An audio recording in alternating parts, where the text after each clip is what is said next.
In this video, I'm going to review how to change your prism type when you're using the POS 180 or the POS 150 with the POC 200. And the reason this is important is because when you are measuring between prisms, if you don't have the select prism selected, or if you haven't set the correct prism offsets or that they're defined to have, you can come up with some inaccuracies, usually minimal, but enough to raise concern.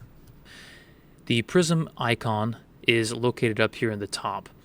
If you are not in prism mode and you need to switch, it's going to be one of your F1 or F2 buttons, which you can adjust in the settings mode, which I have another video about that I can link in the description. But when you're in prism mode, you select the prism at the top, and it's going to bring up your entire list of prisms. Most prisms are Hilti standard prisms that come on the tool, so your 360 degree standard prism, that's the typical one you're going to use. Another one I use a lot of the time is the 360 sliding prism on the yellow pole. But there are obviously other ones in there. If they're Hilti made, their constant's going to be provided in here. And even if they're not Hilti made, I recommend that you look at it. But let me explain this real quick.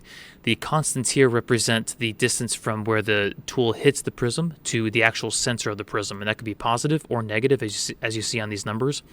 And that's all those stand for. So just make sure that when you're using prisms that you're selecting the correct prisms so that it's actually accounting for those errors, for those offsets, I should say.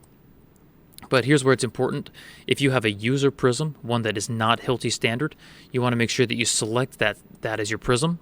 And if you go forward with it, you want to make sure that this constant is defined correctly under the user definition or the user defined prism. So you come in here, press user defined, and you type in your offset here. So if you know the offset in inches, you can type it in, but if you don't, you might want to switch your units over to the actual units of the constant that you see on the prism, unless you have a converter.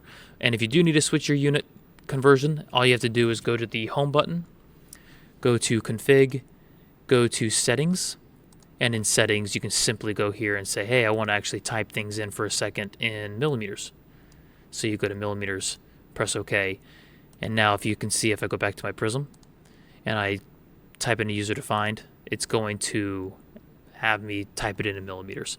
So that's just your preference. A lot of times I'm able to convert it pretty easily on Google or what have you, but that is a simple way that you can come in here and change your prism type.